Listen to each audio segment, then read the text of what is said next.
In assessing and selecting investment managers at Infinity, we place great emphasis on the investment process and how the investment manager applies it over time to help determine performance. How does Jamieson Coote Bonds apply its process, and how has it performed over time? Well, the process that we utilise has been honed over long careers, as I said, built up from offshore experiences. Primarily, the process involves monitoring macroeconomic development and data velocity, both monetary and politics, and then the flow and supply of those instruments throughout the system. The performance of which, when it's all combined, has generated material outperformance for our investors over and above an indexed product which has generated very strong performance despite all of the negative headlines you might hear about bond markets. And Charlie, why would someone consider investing in the Australian active government bond strategy today?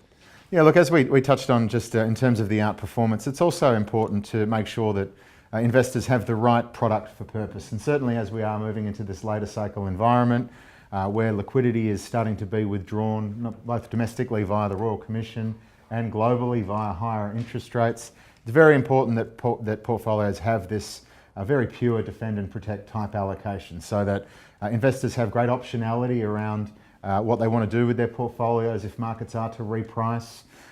It's also important that they give great thought around credit quality, and so certainly in a government-only product with the government standing behind these instruments, there's very little to worry about in that regard.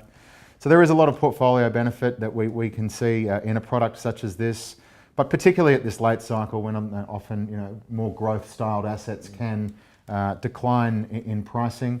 This is something that should be performing, and it does allow investors to have great flexibility as they look to renegotiate and reallocate into that changing complex. And finally, Charlie, given that we're in that late cycle environment that you mentioned, what's your macroeconomic view for what's ahead in the short term and beyond? And what's your outlook on interest rates, risk, and what does it all mean for Australian investors? Yeah, clearly it looks like there's some challenges coming down the road, I guess, as a result of the Royal Commission, both in Australia and then higher interest rates in offshore markets. We're already seeing periods of quite severe volatility in many markets. And certainly with higher funding costs looking forward and less credit availability, we're already seeing the housing markets starting to roll over a little bit, particularly on the east coast of Australia.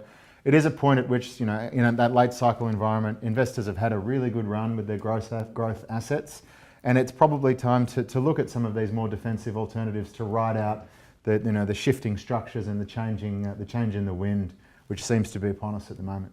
Thanks very much, Charlie. Thank you, Andrew.